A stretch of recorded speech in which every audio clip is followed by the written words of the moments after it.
afternoon and welcome to today's webinar, Tales from the Trenches, Field Implementation of Aprehend for Bed Bug Management. I'm PCT Digital Editor Amanda Jorn, and I'll be moderating today's webinar. Thanks for taking some time out of your schedule to join us.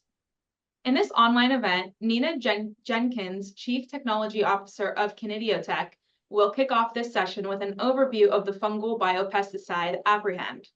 Pete Schopen will then take over the presenter's chair to talk about his experience with Aprehend and how his company integrated Aprehend into their successful bed bug management protocols. Schopen is a second-generation pest professional. He started 37 years ago at Mid-Central Pest Control, working alongside his father and siblings. In 2006, he started his own company, Schopen Pest Solutions. The former sports broadcaster built a multi-million-dollar company employing 50 people in 2 states before selling to Rollins in 2023. Shortly after selling, he started RV There Yet Pest Consulting, helping nearly 30 companies expand their businesses. Schopen has multiple side projects, including podcasts with Pest Posse, business courses with Bug Bucks, and sitting on the Purdue Urban Entomology Advisory Board. He has been happily married to Tammy Schopen since 1991 and has 2 adult sons, Trey and Caleb. Jenkins is an affiliate professor in the Penn State Department of Entomology and co-founder and chief technology officer of Kinetiotech, a spin-out company from Penn State based in Central Hall, Pennsylvania.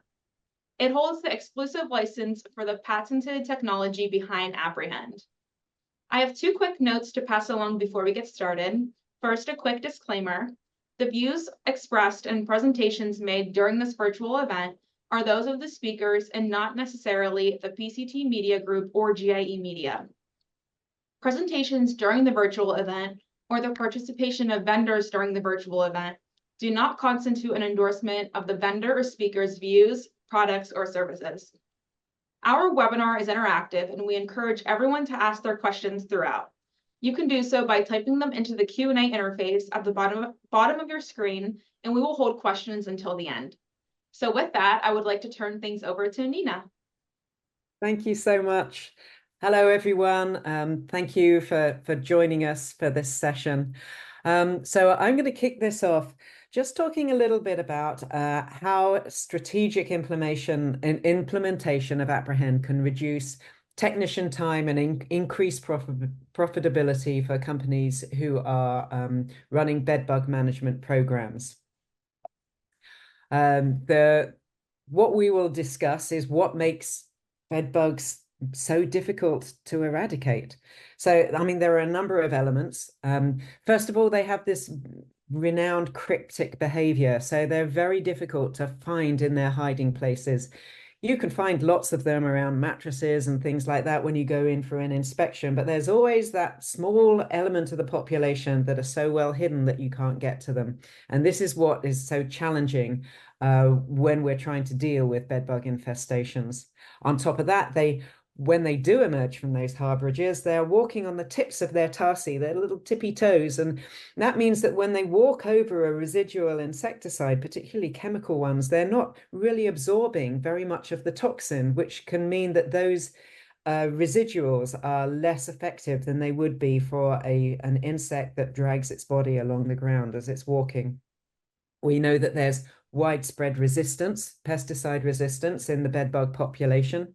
And then on top of that, we've got the elements of embarrassment and client denial about the fact that they may have bed bugs, and they'll be buying off-the-shelf products and spraying liberally, trying to address the population themselves. And as we know, this very rarely works, but it can impact their ability to control a population once they've been spread everywhere by repellent insecticides from Raid and other off-the-shelf products. There's also elements of hoarding, poor sanitation and clutter that have to be dealt with. And of course, housing managers that have very tight budgets and don't want to pay the price to address their buildings holistically and are asking you to just go to the people that are complaining, which we know is not going to work. So how can we use biology to inform this strategy to really address bed bug populations and achieve eradication?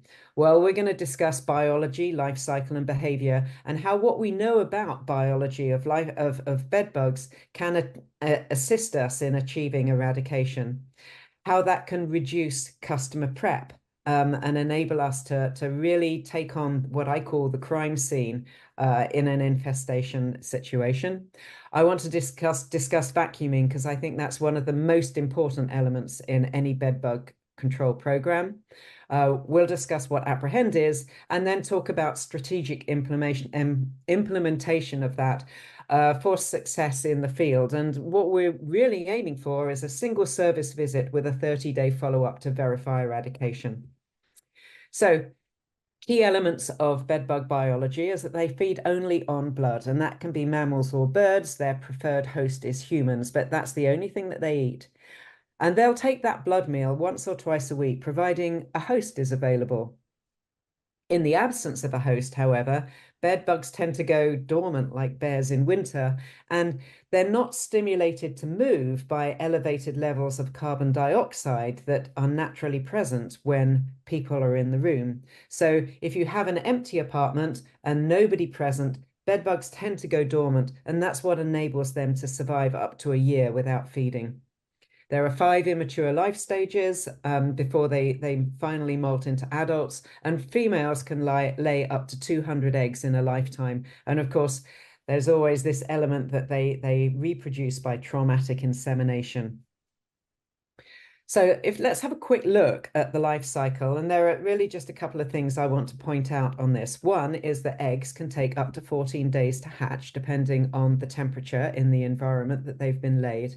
And then the most important element, and it's absolutely key in developing a strategy for bedbug management, is that every single instar of the nymph stages of the bedbug has to take a blood meal before it can move on to the next stage. So essentially, a first instar bedbug only has one job. There's nothing else that it needs to do in life but find a blood meal, ingest that blood, which enables it to grow, shed its skin, and move on to a second instar. And the same applies to the second instar, third, fourth, fifth, and also to the adults who need to take a blood meal to successfully reproduce. So this means that while we can't find bed bugs in every single crack and crevice, as long as we have humans in the room, we know that they're going to come out, and they're going to come into contact with whatever residual we put down, as long as we place it strategically. So we don't have to chase them into every crack and crevice. We can wait for them to come to us. So 3 things really that you need to take home from this. Bedbugs must take a blood meal to move on from one life stage to the next.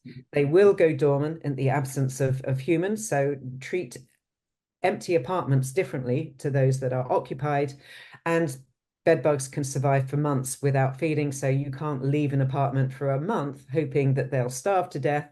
It has to be over a year, and this becomes economically unviable.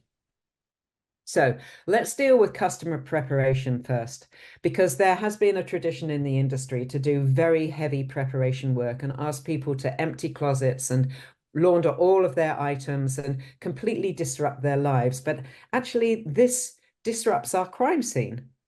It's far, far better to go into a bedbug job and see how people are living, even if it's terrible, like in this situation, which is my teenage son's bedroom. So, but we want to know how people live, and we don't want them to disrupt this crime scene, because we want to know how the bed bugs are surviving in this situation, what their new normal movement patterns are, and how much bedding somebody actually has. You know, some people sleep with incredible amounts on their bed, and all of that has to be treated for bed bugs, and that is the only thing that they are responsible for. We need them to strip their bed. Everything that goes on top of the mattress has to be dried at high heat to eradicate bed bugs. The rest of it we can deal with. And if we can see the clutter and everything, we can also deal with that. And I'm going to run through very briefly some of the strategies that we use for this kind of situation. Now, in fact, my son's situation is nothing in comparison to what you guys see. So when I say pick up the clothes, they're all going to get laundered because they're all dirty on the floor, and I want the bed stripped, I end up with this. Okay. In many of our situations, this is not the case. And later on, I'm going to show you some of the situations that I've dealt with Deanie Miller. But essentially, here we have a prepped room, and this can be done while the PMP is present. We can see how badly infested the linens are on the bed. We can send that client away while we're doing our treatment for them to launder that stuff and get it dried at high heat to ensure that when they remake the bed area is now bed bug free. Everything else we can deal with. So for a first service visit, we always talk about quick knockdown, and there are several tools that we can use for this. Obviously, if you use whole house heat, this is excellent. Same for fumigation. That'll get rid of everything as long as it's done properly immediately, so that when the client returns, there are no bed bugs. Of course, if they return with bed bugs in their baggage, on their shoes, on their person, they can reintroduce the bed bugs. So we would always recommend a follow-up with a residual like Aprehend to protect your treatment from that potential minor reintroduction, and it'll sort that out. Other tools for quick knockdown are steam, vacuum, and direct application of pesticides. And I actually do not like direct application of pesticides for bed bugs that you can see. Those that are accessible are very easily vacuumed. And I'm going to give you a little lecture about how good vacuums are. So here's just a typical PMP vacuum cleaner. And here you can see the photograph of layers of bed bugs all sort of tucked away in a crevice here. Now, a vacuum tool can suck out all of these all in one go. They're gone. Bam. If you were to spray the surface of this colony here, you may well kill all of the ones on the top surface because they'll have been hit directly by your pesticide. So as long as they're not resistant to that pesticide, they will die. However, they're going to fall off, and the bed bugs underneath will have been unsprayed, and you also leave an area that has now got no residual with bed bug pheromones where they may gather once again after your treatment. So sucking them all away is far better because that leaves you with a clean surface on which to apply a good residual pesticide to prevent that re-establishment. So a list of advantages of vacuum cleaning over a knockdown insecticide. A vacuum is immediate. It leaves a great customer impression because there's no bed bugs, as far as they can see, left on their furniture. There's no resistance to a vacuum. It removes multiple layers, and also it removes the cast skins. And a lot of people don't realize that first and second instars use the cast skins of their brothers and sisters to protect themselves. They'll crawl inside. It protects them from desiccation. It'll also protect them from a chemical spray application because they're inside the cuticle. You're also removing huge numbers of tiny bed bugs that you may not be aware are there. So, vacuum gets rid of all of these. We can then apply the product to a residual surface, and it's easy to access and follow up and know that where you removed bed bugs, there should be no bed bugs. And if you come back for a follow-up and you find them there, then we know that we've got a problem. So a lot of complaints about the use of a vacuum, not to mention the fact that people say, well, I'm not merry maid. Well, you're not merry maid. You're only sucking up the bed bugs, but you also don't want to take the bed bugs back into your field service truck, or indeed take the vacuum with the bed bugs into your next job where you could put them at risk of a bed bug infestation. So this is called the Deanie Miller. Well, I've called it the Deanie Miller pantyhose hack. And it's a knee-high sheer stocking, which you put the toe of the stocking down the circular hole of the vacuum cleaner, fold the knee part over, and then seal it in place with the crevice tool. Once you've done that, you have no idea that it's in there. It doesn't make a noise. It doesn't reduce the suction of the vacuum. But what it does do is trap all of the bed bugs in the toe of the stocking so that you can easily remove it, tie it in a knot, and dispose of it sensibly. You can also show it to housing managers to show how many bed bugs you've removed just on your first service. So this protects your vacuum. You don't have to keep changing the HEPA filter. These are cheap as chips. And, I always say to people, it's fine to travel with stockings. Why not? So vacuuming removes up to 90% of the bed bug population. This is going to make a huge impact on your client immediately when they come back to the house. However, how are we going to deal with that 10%? And it's that 10% that are the difficult ones, not the ones that you can see, but the ones that you can't see. And this is where Aprehend comes into play. So this is our protocol for a bedbug eradication with one service visit and a follow-up after 30 days. So Aprehend is based on a fungal disease of insects. It's fungal spores formulated in a pure oil formulation, and it's sprayed using this ultra-low volume spray kit, which you have to buy separately.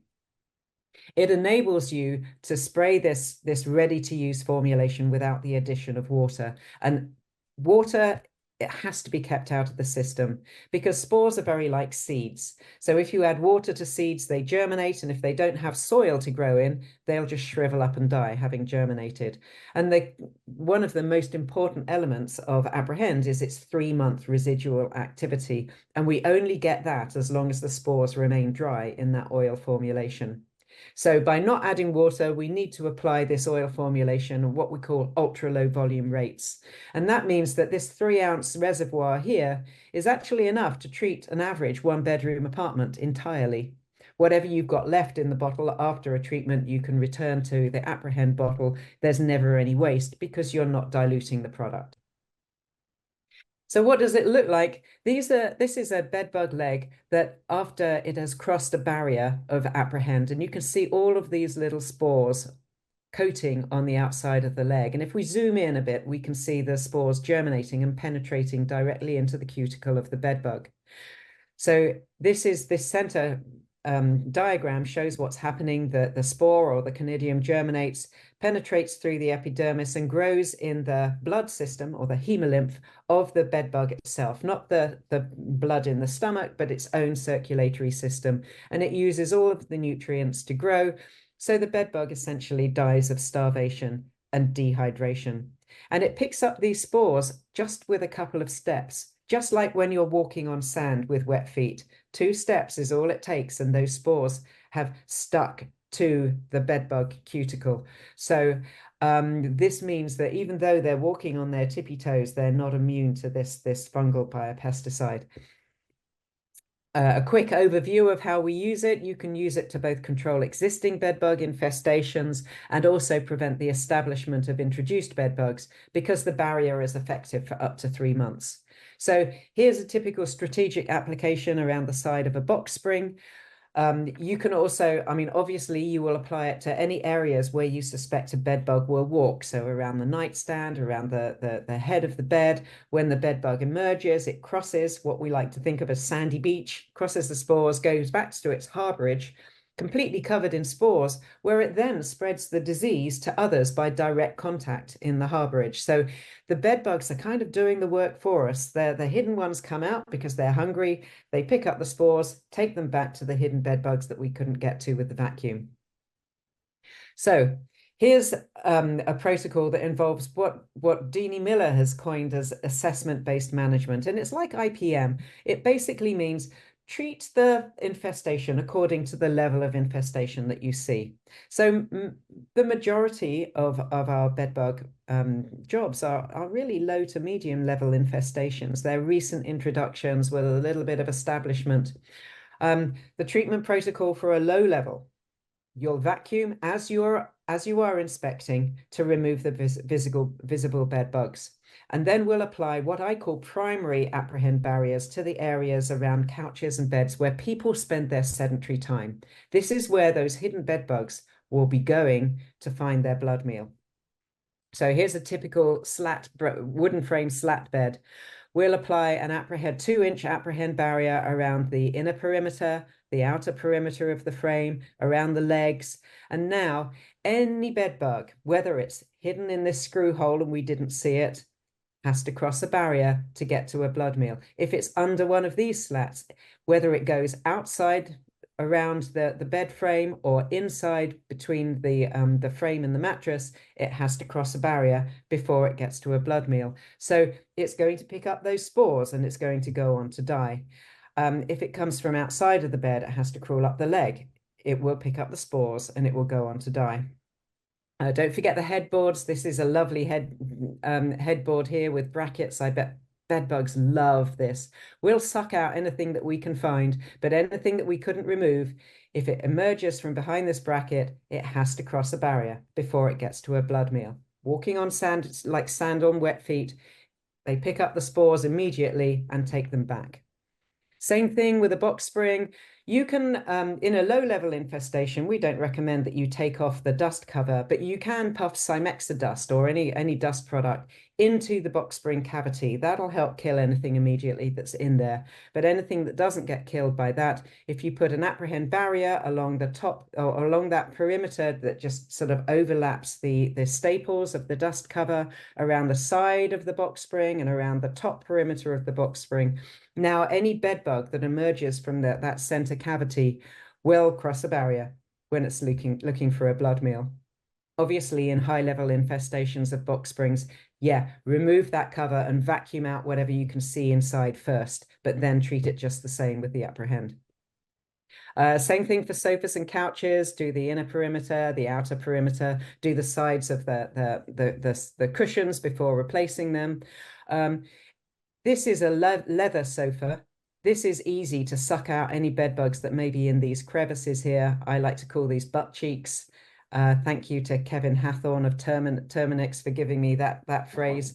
But if it's a plush sofa, you want to pull those butt cheeks apart, vacuum out what you see, and you can apply Aprehend down in these crevices just to make sure that if these are channels that bed bugs use to get to their blood meal, they're going to pick up a blood meal, pick up a dose of spores on their way to look for that meal. So low-level infestation, you really only need to apply Aprehend after vacuuming around the areas where people spend their sedentary time, because that's where those hungry bed bugs are going to go.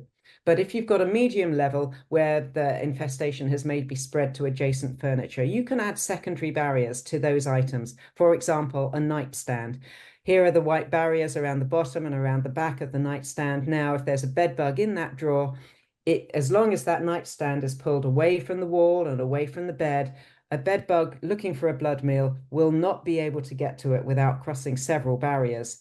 A barrier when it leaves the nightstand, and then another barrier as it crosses over this box spring area. So we've addressed that.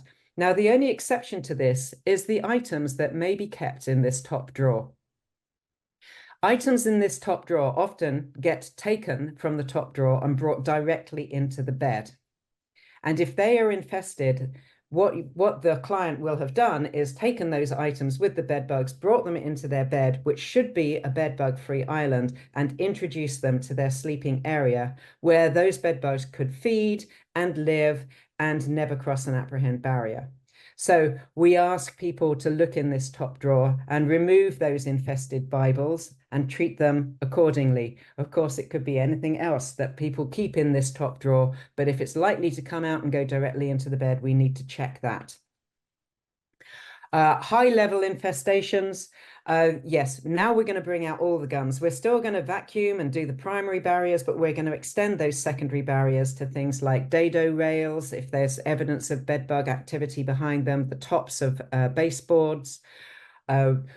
At the bottoms of baseboards, particularly if they are hard floorings, I highly recommend a dust product such as Cymexa, because you can puff these into these cracks and crevices. The dust will settle there. It has a really long residual and it will deal with the bed bugs that are under here. We don't recommend Aprehend for hard flooring because it becomes a slipping hazard. That oil never actually dries. Same thing for things like light sconces, vents and electrical outlets. You can simply draw an Aprehend barrier around the outside of these so that when the bed bugs emerge looking for a blood meal, they're immediately contaminated with the spores, having crossed that barrier. They can't detect the barrier. It's just up to us to make sure that it's consistent so that we're trapping them in their way. So a lot of perfect pictures there of a sort of situation that you would feel lucky to deal with. Here's the less than perfect world. This is social housing in West Virginia, in Richmond, Virginia. And this is a typical situation where people just do not want to deal with their clutter. Yeah, sure, they want the bed bugs gone, but they are unwilling or unable to assist the pest control with sorting this sort of stuff out. So Deanie Miller and her team, Morgan and I, dealt with this using what we call the painter's tape method. Now you can see here what Morgan is doing here is putting down masking tape. That turned out to be a big mistake because we couldn't easily remove the masking tape. But painter's tape, the blue stuff, is specifically designed for easy removal, and you should be thinking about blue painter's tape for this. So we shoved all of the clutter, probably infested with bed bugs, to the side of the room, and we put down the tape and we spray the tape because that prevents the slipping hazard. And we can cordon off this entire room so that we've got Aprehend barriers everywhere, and we can go around the wall so that bed bugs emerging from this open clutter area when they're looking for a blood meal, and they will look for a blood meal, we know they've got to do it to move from one life stage to the next, will pick up a dose of spores. It also acts as a reminder to the clients not to tread on it because any human contact will also remove the spores. We sprayed these sofas. The center of this floor looks very clean because I swept it so that we could toss these sofas around, sucked all the bed bugs away and treated them. 30 days later, we found no bed bugs, no live bed bugs in this situation. Here's a nasty mattress situation. There's no frame to spray. The mattress is untreatable. It was, yeah, it was horrible, to be honest. But what we did was we wrestled that mattress into this bed bug encasement. Now we know that there's no bed bugs on that mattress. And we put a cordon of blue painter's tape all the way around that mattress and sprayed the wall around here. So now we have an island that's bed bug free, providing he makes that bed with bed bug free linens that have been dried at high heat. Now any bed bug in the rest of the room has to approach over a barrier, pick up the spores and go on to die. This was a more challenging situation. It looks like it's a very tidy home. The problem was that what we had not realized is that these boxes were full of items that had bed bugs in them. And we were unable to open them up and treat them all. We weren't even aware of what was in there. And these two boxes here in particular contained cuddly toys and dollies that the little girl who slept on this bed used to take into bed every night. So even though we treated this apartment and it looked like it would be an easy one, it was the most difficult one to gain control of, just because every time they opened a box, they were releasing more bed bugs, and particularly they were bringing them back into their beds. Here are the bed bug freckles on these cute little dollies. So these all had to be addressed for this little girl to be able to take them to bed. We actually ended up heat treating these in a zap bug box. So bed bugs are easy. It's the people that are less predictable. And I've got this nice list that I would love to add to. So anybody that wants to write anything for my list in the comments, I will add it to my list for my next presentation. But things that you may not appreciate can bring bed bugs back into the situation where you've done a really good job. Wheelchairs, walking frames, and prosthetics are a classic, particularly in senior living facilities. CPAP machines, stuffed animals, purses, handbags, people's cars get infested. Boxes of stuff like we saw in the previous slide. Oops. Shoes, infant car seats. Yeah, shoes can be a real problem, particularly, you know, given that people put them on and leave. When you do your treatment, you don't know how infested those shoes are. That's something worth checking. Sex toys, books, toenails. So a senior living facility, there was a gentleman who actually had bed bug colonies living under his toenails. They were responsible for reintroducing the bed bugs to his bed. A GPS probation tracker. Whatever that person wears to bed, you know, PJs, sweatpants, they also have to be dried at high heat so that they don't reintroduce bed bugs into the bed. Wigs, laptops, guns. People sleep with guns under their bed. And just to prove it, we have this picture of a Glock completely infested with bed bugs. So these are the sort of things that when you say, oh, my treatment failed, it wasn't your treatment. It was the person that probably screwed with it. And it's finding what those elements are that is the most important thing to successful bedbug eradication. And that is why we always go back at 30 days to follow up. But 2 weeks is not necessary. We know if we're using Aprehend and desiccant dust, we know that they have long residuals between 3 months and a year.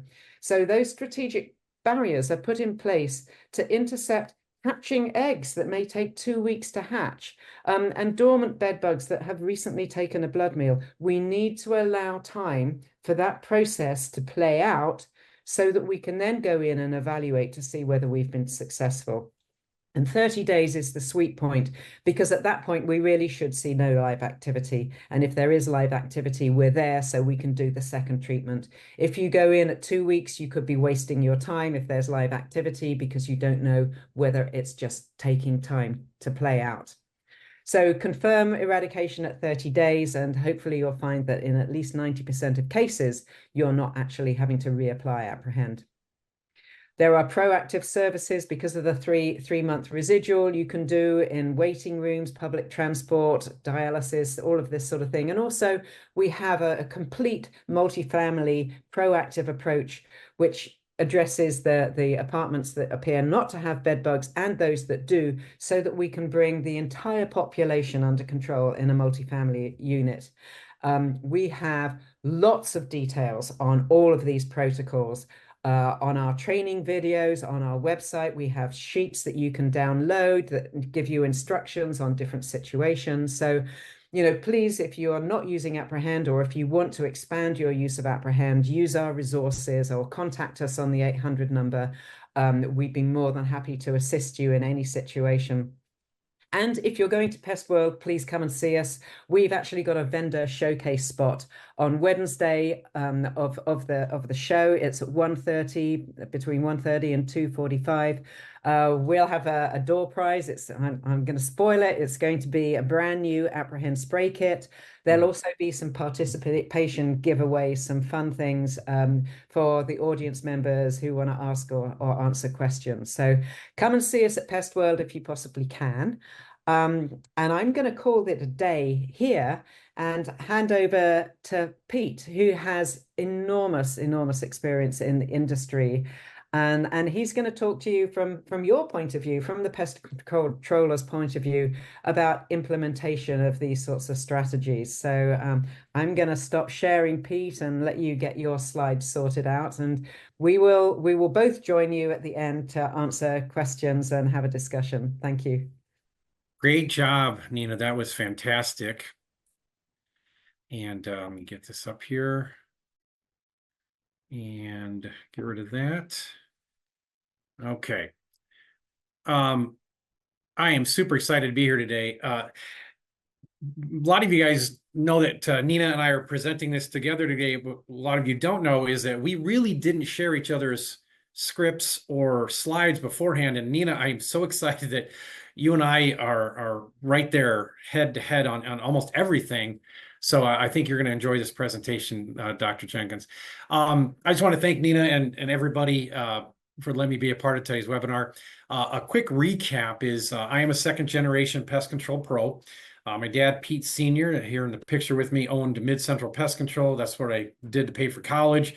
I had no interest in being an exterminator, so I went and had a 10-year career as a sports broadcaster, but fate intervened and I rejoined my family at Mid Central.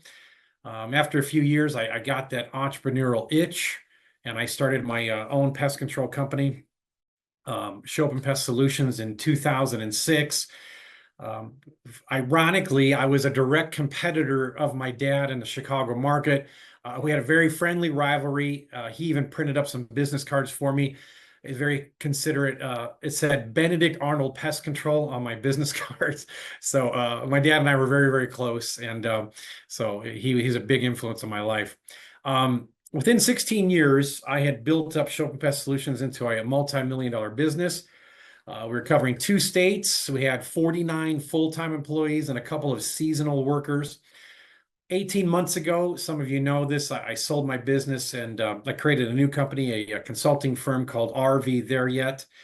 I will literally drive my RV to your home or business. You just got to let me know and we'll help you work on your company. This year, I was also asked to be chairman for the Purdue 89th. This is the 87th here, Dr. Jenkins on the cover there. But the 89th Purdue Pest Control Conference is coming up in January. I'm the chairman for that this year. Some of you might know me from my articles that I've been writing for 18 years, startup stories. I've also traveled around the country and have done presentations and speaking engagements. So it's been a lot of fun here in my semi-retirement. When I owned Schopen Pest Solutions, one of the biggest problems in dealing with bed bugs was not getting rid of the bed bugs. Like Dr. Jenkins said earlier, that's the easy part. It was the fact that the homeowners were misidentifying these creepy crawlers. We'd show up and realize that they didn't have bed bugs. So we put protocols into place where we would charge a $150 inspection fee for the bed bugs, and we would not do a service without that inspection. They had to take the inspection first. What it does is it saves them time and money, and it saves us frustration. If we did find evidence of bed bugs during our inspection, then at that time we would run through our protocols with our client and set the expectations for that service. So if the bumps and rashes aren't bed bugs, what could they possibly be? Well, there are literally dozens of things that bite or cause an allergic reaction. And we're going to get into these critters and these situations a little bit later. There's lots of things that can bite us or leave rashes behind, and it doesn't have to be bed bugs. Bed bugs have been around as long as human beings have been living in caves. But the modern day bed bug issue has only been around for about 25 years. When I first got into pest control back in 1987, there was one page dedicated to bed bugs in the Truman's Guide. After reaching an unparalleled height back in World War II, scientists and pest professionals had pretty much wiped out bed bugs all the way up to, starting in the late 1960s. Bed bugs were pretty much gone. Here's a wonderful timeline. I'm going to show you this graph here, put together by Dr. Rick Cooper of Cooper Consulting. He has given me permission to show this to you folks. Just a fantastic timeline, really shows you how bed bugs have become a part of our world since about 1998. I remember doing my first bed bug job in 2001. And so, but look at this timeline here. The first time people really started seeing bed bugs in great numbers again was about 1998. In fact, about 2005 was the first time the Entomological Society of America started having symposiums on bed bugs again. We had our first NPMA bed bug workshop about that same time too. Bed bug dogs, encasements, all of these things started right around 2005. Then you move up 2008 through 2010, we started with using interceptors. Jeff White started Bed Bug TV. Dual action pesticides started coming into work. So you can see all these things started to gradually come to be. And then, of course, Aprehend introduced in 2017. And then the second edition of the Bed Bug Handbook came out in 2021. So just some really fascinating facts there when you look at the timeline. Motley Crue, my all-time favorite heavy metal band, they've been around for 40 years to show you just how new bed bugs are in our society. Then and now, if you look at PCT magazine, they between 1995 and 1999, they had 0 articles on bed bugs. It just wasn't a thing. Then in 2000 through 2005, 7 articles. You can see the progression there, 2006 to 2010. And then, boy, 2011 through 2015, of course, it just blew up in the United States, 105 articles. Same thing, you can look at the correlation to presentations at Pest World, as well as scientific presentations at the Entomological Society of America. Just really just not much happening before the year 2000. All right. The reason that I love Aprehend is because it's been a lifesaver for me. I think a lot of companies love Aprehend, but it's made us, we've gotten a little lazy is what's happened here. And you can look at these numbers.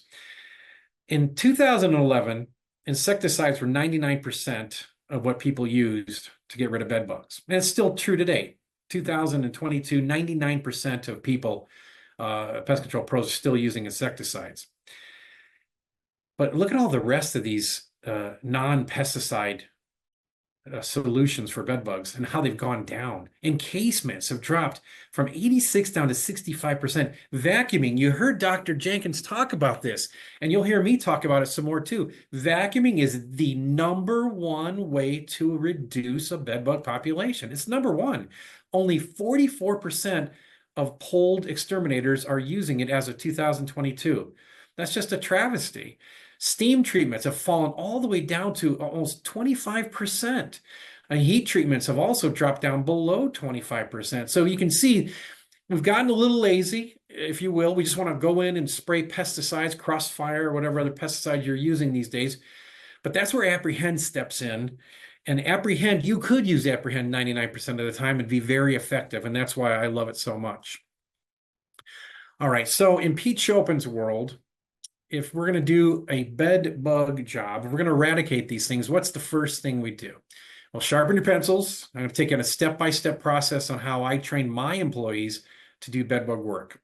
So in my world, all pest control starts with inspections. Roaches, rats, bed bugs, it doesn't matter. Everything starts with a rock-solid inspection. I'm not afraid to charge for my inspections. I know a lot of companies still give free inspections. I never did that. We always charge for our inspections. For bed bug inspections, we would charge $150 to come out and investigate a potential bed bug issue. I taught my employees that the two most important tools they have are their brains and a really strong flashlight. As most of you know, many clients cannot tell the difference between a bed bug and a beetle. They just can't. Worse yet, any slight bump or rash on their body must be a bed bug in their mind. Through the social media, the news outlets, everything now, if you got a bump on your body, it's got to be bed bugs. So do your client a favor and yourself a favor, and don't set up a bed bug job unless you get a positive ID that there actually are bed bugs involved. Inspecting for bed bugs is becoming easier and easier. Not only can you use a trained professional like a seasoned technician, a licensed technician, a bed bug dog, but now there's Pest West has a bed bug specimen inspection kit. It's really kind of cool. And True Detects has a bed bug rapid response test that looks just like a COVID test, almost like a pregnancy test. You take a swab, you get a little bit of blood sample or you wipe down the side of the bed, and you'll see if there are bed bug pheromones there or not. It's actually pretty cool. After we inspected and established that there were bed bugs present, our specially trained professionals would then walk the client through the process. We explained what we would be doing, how we would be doing it, and how much it was going to cost.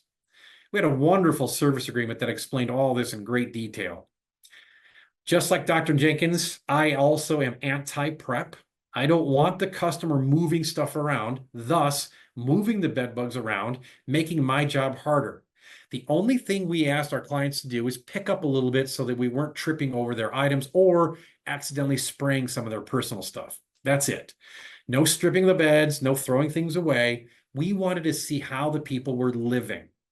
After going over the service agreement and the protocols with the client, we would then get a credit card to reserve the appointment, and we would set it up for the next day. The reason we did this was for scheduling purposes. If you're a solo operator and you have nothing else on the books for that day, then go for it. Knock yourself out. Do the job in the same day. I had 30 technicians. If we set up a bed bug job that turned out not to be a bed bug job, well, then we just messed up his route for the whole day. He'd be sitting around waiting for his next job for 3 or 4 hours. I'd rather make his inspection part of his normal day so we could max out his route and sell those spots. Plus, it takes effort to load up their equipment into the trucks. If it turned out that the client had, let's say, dust mites and not bed bugs, well, then we just made that employee load up his truck with all the equipment for no reason. Another problem is Aprehend is sensitive. You don't want the Aprehend sitting in a hot truck all day. Now, because we work with urgency, if it turned out that it was bed bugs, then we would talk to the homeowner, get all the agreements signed, and then we would set up the service within 24 hours. And while we were customer friendly, we also were running a business. So if a client canceled on us, skipped or rescheduled, we warned them that there was a $45 rescheduling fee. Now, upon arriving at the home to do the initial service, we would strip the beds and the bags and the linens. After bagging the linens to be washed, we would then collect the hard items. We place them in storage containers. Now, these storage containers we brought with us. Hard items could include books, trophies, stuffed animals, work boots, tools, bowling balls. Dr. Jenkins mentioned some of these earlier. So we would put these hard items inside these Tupperware containers. We then would attach a new van strip to the underside of the lid, and we tape the containers shut with painter's tape.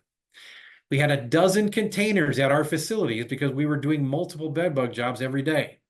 We left the containers at the home. The containers were not expensive. We bought them at Walmart or Home Depot, generally ran about 20 bucks, maybe a really expensive one could run you $100, but you kept them forever. We also encouraged our clients to purchase similar containers for themselves, wash their clothes in those upper drawers, just like Dr. Jenkins was showing you, and then put those clothes after they dried them in these containers versus putting the clothes back in the dresser. We did not make this mandatory, but we strongly suggested that to our clients. Because of everything else that we were doing to eradicate the little bloodsuckers, we never really had any situations where the bed bugs reinfested the dresser drawers, but you want to go on the side of caution. Once the beds were stripped and some of the clutter was reduced, we would then start vacuuming. Here's that key word again, vacuuming. We vacuum key areas such as bed frames, box springs, baseboards, headboards, the backs of the dressers, the other furniture. Dr. Jenkins was joking around earlier and said, we're not the maids. We're not the maids, right? But you got to do a thorough job. So we're not vacuuming the floors per se. We're vacuuming where the floors meet the baseboards. I'm just really utterly shocked at the number of companies that I consult that don't vacuum for their bed bug jobs. It just really is amazing. It is the easiest. It is the most successful way to get a quick knockdown of the pest population. And I'm talking about roaches too.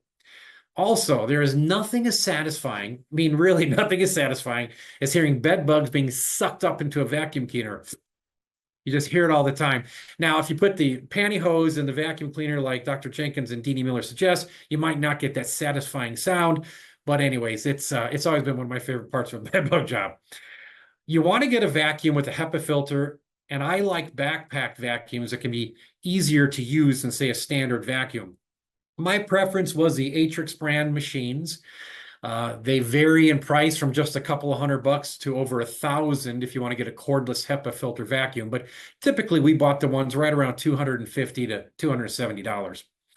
After vacuuming, we would then target the couches and the furniture with steam products. Steaming is effective. It gets into the folds and the creases that maybe the vacuum couldn't reach. Now, steamers can be expensive. They can run around $1,500, but they are worth it. You'll find small areas that a vacuum isn't strong enough to suck out the eggs and the nymphs, but the steamer will penetrate and kill them. But more importantly, the steamer is going to kill those eggs. That's what's important. So it's kind of a nice technique you have to learn how to do, but steamers are very, very effective. Of course, next, this is a perfect slide to show you. We could probably suck up that one bed bug that's hanging out, but the eggs and the bed bugs hiding in that small little crack would be very tough to get out. So that's where we would use our steamer. Next up, we pull out our Aprehend. Love, love, love Aprehend. We were using Aprehend way before Dr. Jenkins and I ever met. Just love this product. It's been effective for us from day one. I think at Schopen, we started using it probably about 6 years ago. Aprehend was a game changer for us. Even though it was a little more expensive, it was worth it because it worked every time. There are two products in pest control that I know will work every time I use them, that I don't have to worry about them. The first one is Termidor on the outside of a house for ants and yellow jackets. The other one's Aprehend for bed bugs. I know these products work.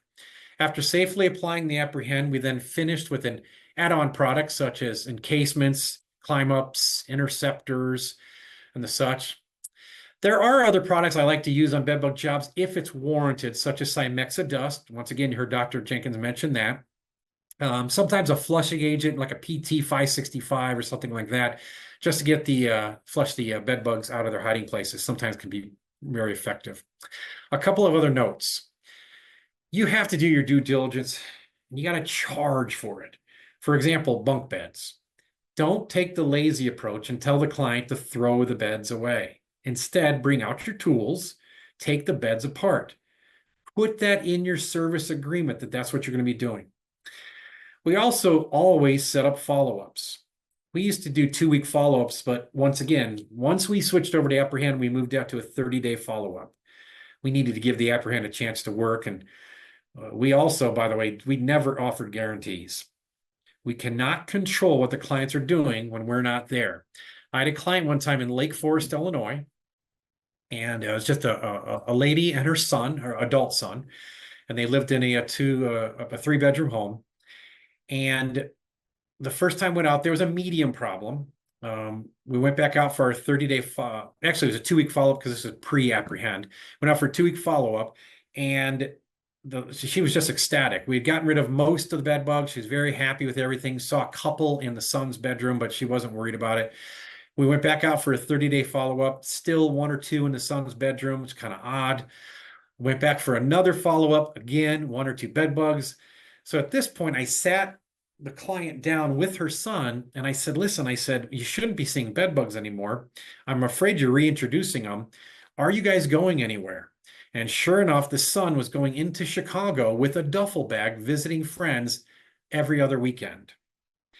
And so that he was reintroducing the bed bugs into the unit. So we can't control what the clients are doing. All right. So that's why we got Aprehend helps take some of that out. So if it's not a bed bug, what is it? All right. Don't laugh at this picture with a camelback cricket. You'd be shocked at what customers will misdiagnose as a bed bug. We had a client one time that called us up. She said she had fleas. My sales team, unfortunately, did not interrogate her, didn't ask her enough questions. So when we went out to do the flea service, ended up being drain flies. I kid you not. The client thought they were fleas. They were drain flies. I mean, not even in the same hemisphere. So make sure that you really know what you're treating before you start treating for bed bugs. You'll hear this from a lot of dermatologists, a lot of doctors. If someone's got bumps on their body, what do they say? Almost always, they're going to say it's spiders. I weigh 220 pounds. I am not a food source for a spider. It's just not a fact, okay? Most bumps we get on our bodies, while blamed on spiders, are not spiders. That is something we need to break that myth. Here is the culprit for a lot of the bumps you get inside your home. A lot of exterminators don't realize this, but you'll get mosquitoes, especially the Culex mosquitoes, that will come indoors, especially in September and October, and you'll get bumps on your body because they're biting you at night. You're not feeling it. All right. Mosquitoes, this is a huge culprit when you get bumps on your body that you're not aware of. Another one is ticks. I moved to Oklahoma recently. I love it down here in the Sooner State, but I have an 85-acre piece of property that I own.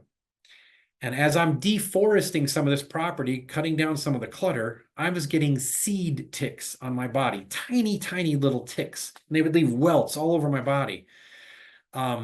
I was getting mites too, which we're going to talk about here in a second. So tick bites can be a real thing as well. That doesn't have to be bed bugs. I travel in my RV a lot, as I told you guys earlier. One of my favorite places to go is the state of Iowa. Love Iowa. And during the summertime, it's just a beautiful state. In the fall, just glorious weather. But the problem is during the fall, minute pirate bugs will land on you, and they are minute. I mean, you can really almost can't see them. They look like a little piece of yellow straw sometimes, but they will bite you. Just their the proboscis will just puncture you, and it hurts.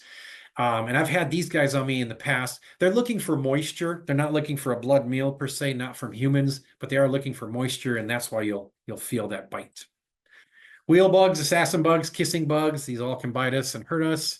No-see-ums, biting midges, sandflies, gnats, chiggers, mites, scabies, lice, deerfly, horseflies. These are all things that can possibly leave a welt on you that have nothing to do with bed bugs. Here's something that got me this past summer. We're all aware of the cicadas that came out this past year. My property here in Oklahoma, we had a lot of them. It was very loud at night.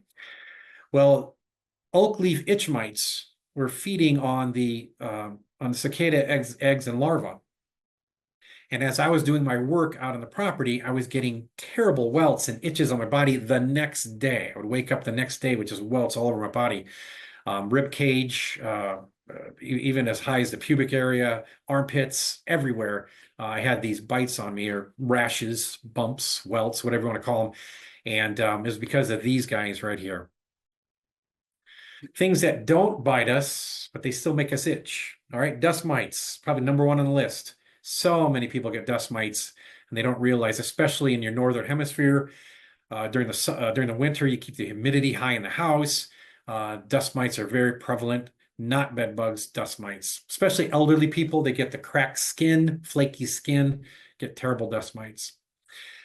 Attic insulation. I had a lawyer one time in Wilmette, Illinois, and he and his wife took their family to India on a vacation. He was a Fortune 500 lawyer, very rich guy, had meetings all over the world, and he brought fleas home. He really did bring fleas home from India to Wilmette, Illinois. We got rid of them quickly, right? Because there's no real true food source for them. So we got rid of them pretty quickly. But he called me up in a month and said, Pete, we're still seeing fleas. Can you come back out and do a retreatment? So we did. I didn't see any fleas. About 2 weeks later, he called me up again. He almost was crying on the phone. He said, Pete, I can't sleep at night. I'm getting these bites all over my body. And I don't know what's happening. And these fleas are just horrible. So I went back out to his house and I talked to his wife, and she said nobody else in the family was feeling these bites. Okay. So I went into the husband's section of the house because he was a Fortune 500 lawyer. He worked late at night. He did a lot of conference calls and such. So he needed some private area. So he had a whole wing of the house just for him. And he had his own shower and bathroom and everything. Well, when I went into his bathroom, I looked up. He had exposed insulation where they were doing some work in the house. So I suggested to him maybe he was stepping out of the shower with exposed pores and the insulation was falling down into his skin. It's a long shot, but I thought maybe that was what was happening. So he started sleeping in the other side of the house with his family. And sure enough, in just a few days, all the bumps and welts went away. They drywalled and finished working on his bathroom. No more problems. Insulation can be very problematic for some people. Of course, a lot of you know carpet beetle larvae can be a big problem as well, cause itchy skin.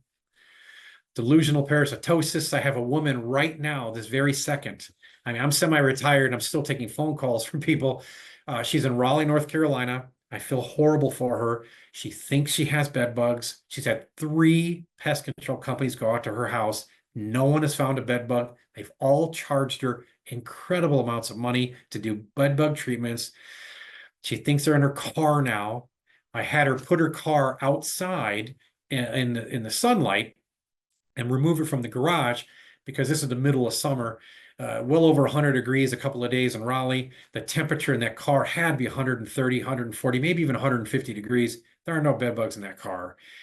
So she unfortunately, and I asked her several times to send me pictures. She has no pictures. And this is a real problem, and you need to take it seriously with your clients. Don't take advantage of people, okay? Do that inspection. If you don't see anything, talk to the client and make sure that you are on the same page as the client that, hey, Mrs. Jones, you really don't have any bed bugs here. At least I'm not finding any, and try to talk her off the ledge. Stress hives. This is a big one. A lot of people don't talk about this. Stress hives can look just like bug bites. They're red, they're puffy, they're itchy. They're not bug bites. They're stress. They're from stress, all right? Make sure that we're not misdiagnosing these things. This is one of my employees at Schopen Pest Solutions a couple of years ago. He was taking a medicine and come to find out the medicine was causing incredible problems on his feet, of all places. Stopped taking the medicine and the allergic reaction went away. So know your parasites: ticks, fleas, leeches, mosquitoes, your Democrats, your Republicans. Just make sure you know what you're dealing with when you're doing a bedbug job or a potential bedbug job. And study. Know your enemy. When there's webinars like this, tell your peers, get your employees on these webinars so they can learn. Have classroom studies with your people about bed bugs and other things that could affect you and itch you and make you want to scratch, okay? Teach them terminology. Too many times in our industry, we're looked upon as garbage men, okay? It's a sad fact in our industry. Don't dress the part. Look professional when you go to people's homes and know the vocabulary. Look, we want to look like doctors, not like garbage men. Nothing against garbage men. 2 of my family members are garbage men. It's a very important job. But we don't have to, you want to look the part, act the part, be professional, be up here, not down here. Cyanide gas is on my list here. Just a quick side note. Cyanide gas is on the list. I'd be interested in how many of you know why I would put cyanide gas on a bed bug slide. Okay. I'd be interested to know.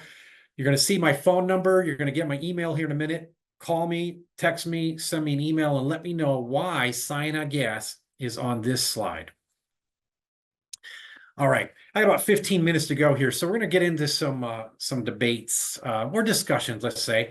You don't have microphones on, so you're going to hear me talk, but I just want to plant these seeds in your brain for a minute, okay? How much prep work is really required before we show up for a service? You heard Dr. Jenkins say minimal. You heard me say almost none, all righty? Nowadays, with the products we have, and I love that Dr. Jenkins showed you all the painter's tape. That's something we did at Schopen Pest Solutions for hoarders. We put the two inches tape down, we'd spray it, and it worked almost every single time. We might have to go out for another visit or two, but even in a hoarder home, you can get rid of a lot of problems. Now, this is kind of an extreme situation. This was a house we were doing in Grays Lake, Illinois. But once again, we outlined the bed. So, you know, we did our vacuuming in the bedroom. All right, we put our interceptors up on the bed frame, on the posts of the bed, and then we did what Dr. Jenkins said. We put out our 2-inch painter's tape all the way around. We sprayed it, and we still were able to get rid of the bed bugs, even with a mess like this.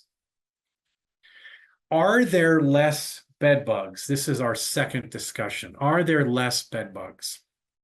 All righty. I am not a doctor. I'm not ACE. You know, I'm not a BCE, but I want to tell you, in my opinion, there are not less bed bugs. If you're going to tell me you're getting less phone calls, I would tell you that's because as an industry, we're charging so much money to these people that now individuals are trying to take care of the problems on their own. So as far as bed bugs, if there are less of them or not, if you go onto Facebook and you look up several different Facebook pages, just type in the word bed bug. That's all you got to do. Type in the word bed bug. And you'll see that there are a ton of Facebook groups now dedicated to people helping each other try to get rid of bed bugs. Alrighty. So it is a problem in our industry. You know, when we're charging $2,000-$3,000 to do a bed bug job for a 3-bedroom home, which would lead me to my last slide, which unfortunately, I don't know why we're not seeing them here. Let me see if I can go in here just really quick.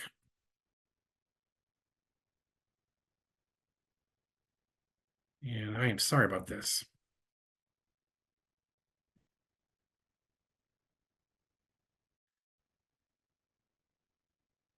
Try one more thing here. Nope, it's not going to work. I'm so sorry. But anyway, so that's the next thing I want to talk to you guys about was, are we pricing these the correct way? If you figure you charge $250 to $300 for a bedroom, if you're using Aprehend and you're doing 1 or 2 treatments, just make sure you're getting paid for the follow-ups as well, okay? And you could do a 3-bedroom home easily for about $1,200, okay? And this is something I'd love to talk to you guys in more detail later on. That was about it. I just had those couple of last slides that for some reason aren't showing up, but that's about what I had for you folks today. Getting back to the prep work, I just want to say one more thing. I had a lady one time in Palos Hills, Illinois, and she did, this is before I stopped making it mandatory for prep work. And she followed my list perfectly. The house is just spick and span when I showed up to do my first treatment. And vacuumed, did all my treatments. This is pre-Aprehend. Got rid of all the bed bugs, mostly, after that very first visit. I came back for the follow-up. She was ecstatic, said how happy that her family was. No one was getting eaten alive. They were seeing 1 or 2 bed bugs here or there. I did my follow-up treatment. Came back in a month. She said same thing. Hey, just 1 or 2 bed bugs here or there, Pete. And And unfortunately, I didn't know why she was having these bed bugs. 6 visits in, I finally sat her and her family down. I said, listen, I said, I need to know is anyone traveling, or is anyone going to the city, coming back? Is anyone in college and coming back to the house? And she goes, no, Pete. She goes, we're following all your rules, your prep sheets and everything. And I go, well, where's all your furniture and everything? Because they were living very sparsely. She says, well, everything's out in the garage. So when you come, we move it to the garage. When you leave, we bring everything back in. So we were just recontaminating the house over and over and over again. So that's my last argument to you about prep work. It's just not necessary nowadays to have your customers bend over backwards for all the prep work. So anyway, thank you for letting me be here today with you folks. I really appreciate it. And I'm going to stop sharing now. And Dr. Jenkins, I guess we're going to take we'll take some questions from the people. Yes, thank you, Peter and Nina. We really appreciate it. You both did a great job. Yes, so we can get started into a couple questions that we have here. So this could either be for Nina or Peter. Is Aprehend effective in killing the eggs? Oh, I can answer that one.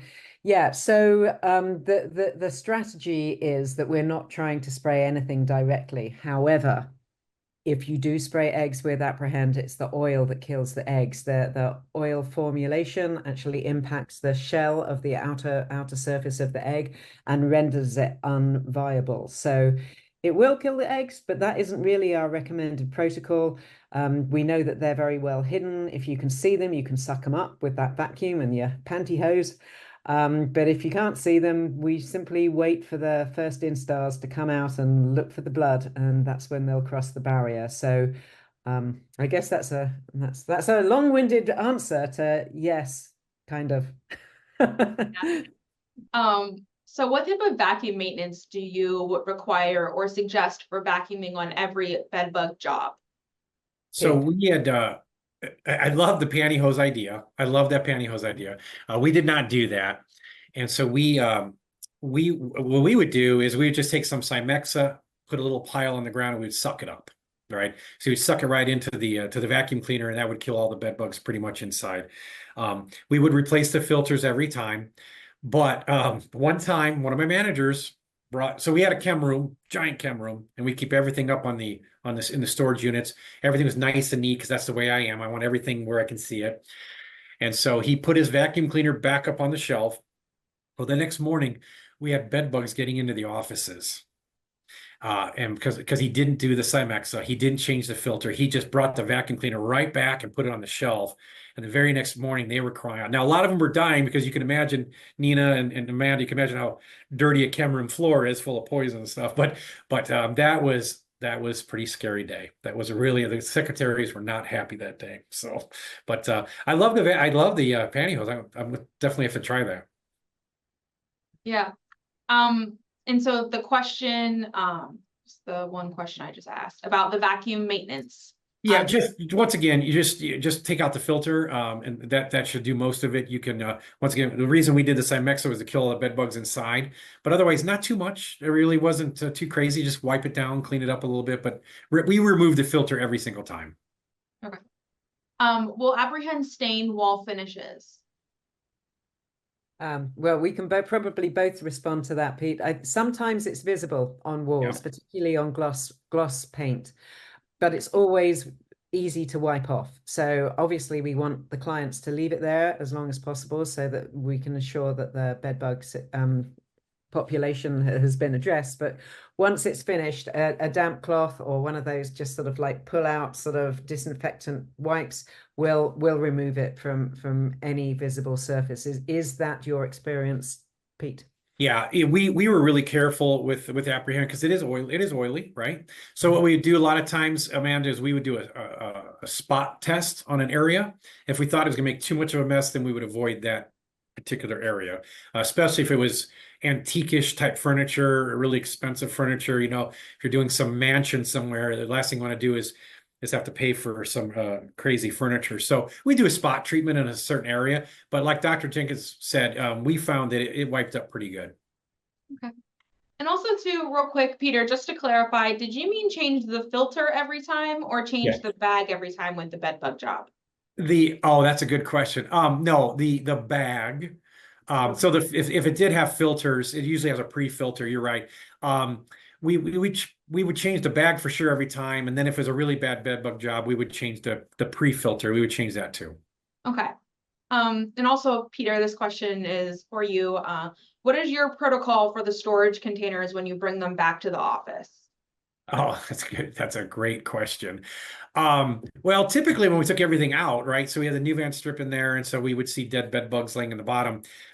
We'd take all the hard items out, so we would see what's in there. It's just a matter of wiping it out. Usually we take it to the dumpster and just wipe it out. There's no big deal. Okay. Do you have an example of a recurring preventative program that's been implemented? Recurring, I'm not sure what the context is of the question, yeah, I'm not but either. do you have an I think- example of a recurring preventative program that's been implemented? So, from a business standpoint, if we want to go this direction, everything we did at Schopen Pest Solutions was initial, follow-up, follow-up. Everything. Someone got rats, initial, follow-up, follow-up. Someone's got cockroaches, initial, follow-up, follow-up. They got bed bugs, initial, follow-up, follow-up. If they're going to use our company, to use Pete Schopen, they had to do initial, follow-up, follow-up, period, end of story. Now, what we would do is we'd coach the client during that time and say, hey, listen, we're going to give you while we're getting rid of your bed bugs, obviously we're going to be getting rid of spiders, ants, other things too, that we might notice while we're there. And we would really encourage them strongly to go onto a quarterly service program. I don't know if that's answering their question or not, but that's everything we did, initial, follow-up, and we got paid for every visit. Okay. So I have an answer to that. So in multifamily housing, where you have this sort of, a sort of a contract arrangement where there are maybe some apartments that have bed bugs and others don't. We have a good example of how to deal with that so that you can ensure that you bring the entire block down to eradication. And it does require, quarterly application to apartments that have either had the bed bugs eradicated or didn't have them, and then monthly applications until they get to that stage. So we've got that protocol on our website. It's called Proactive for Multifamily Housing.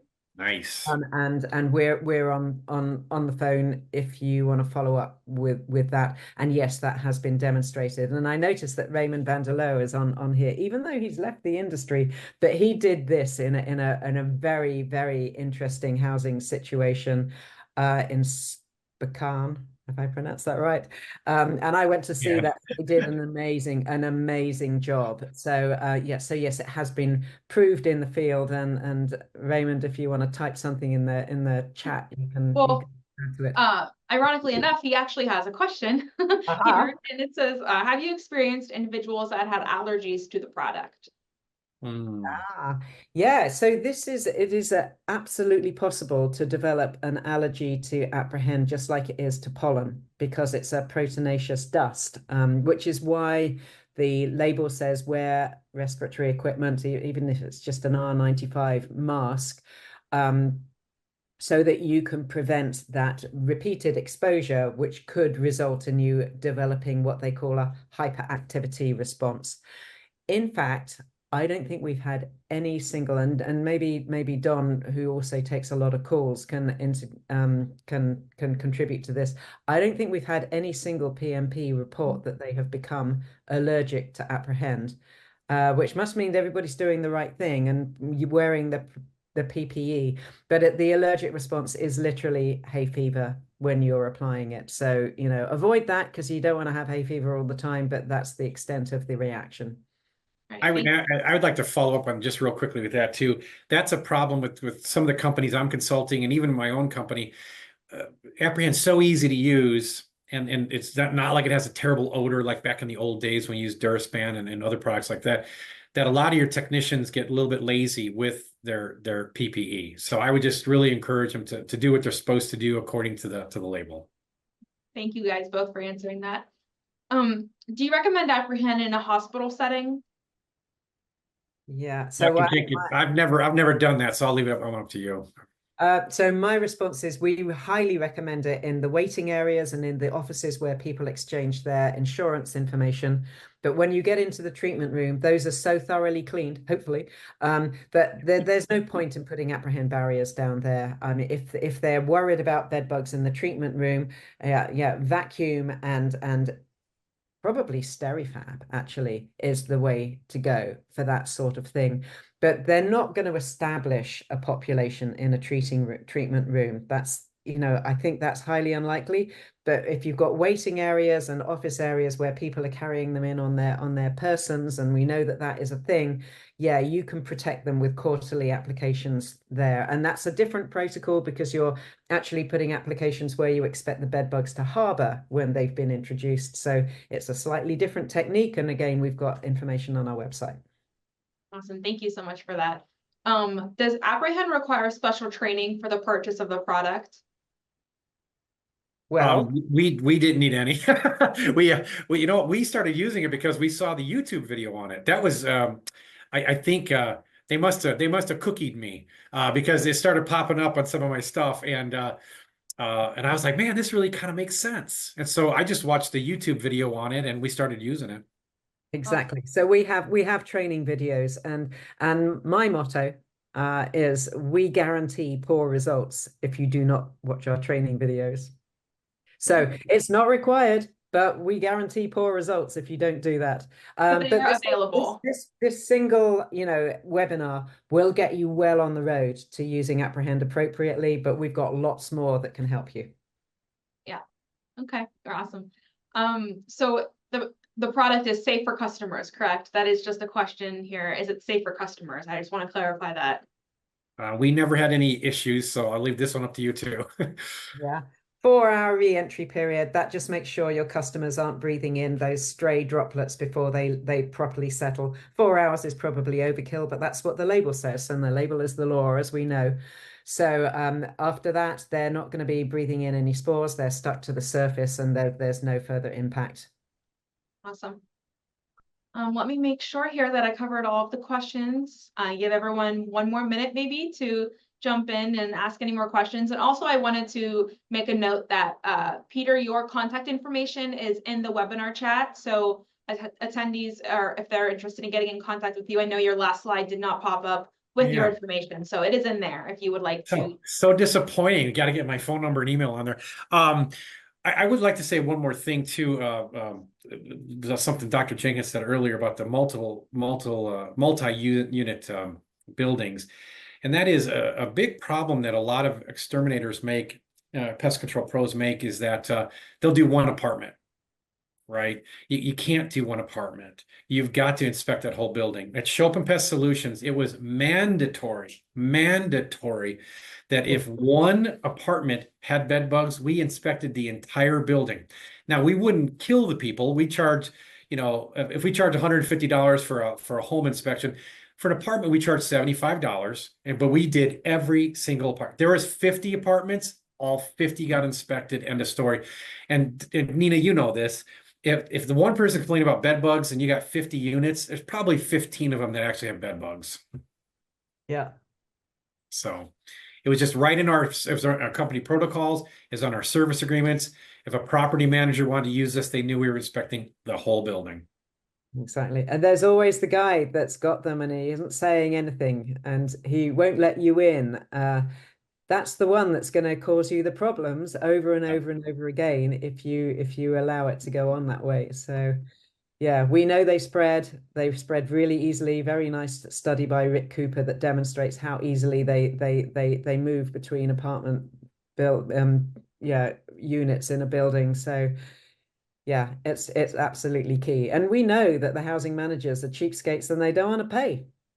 But they're going to pay over and over and over again if they insist on this spot treatment process. It's not going to work. Yeah, and speaking of Dr. Rick Cooper, I want to thank him again for the use of his slides. Really some awesome slides, aren't they, Nina? Oh yeah. Yeah, I use a lot of I use Rick's work in most of my presentations. Yep. He's a good guy. And also the Aprehend training videos, that link is also in the webinar chat that you were mentioning, those training videos. So nice. if anyone is interested in getting in contact with Peter or watching the training videos, we have those resources right there. Okay. And yeah, and if we've not answered any questions, I can't see everything all on my screen, just get in contact with us. You know, I'm on the 800 number, which I think is on the screen somewhere, but I'm going to say it now. So grab your pen, 800-891-8610, extension 0. So you'll get hold of me, and I will be happy to talk about problems, questions, anything you like.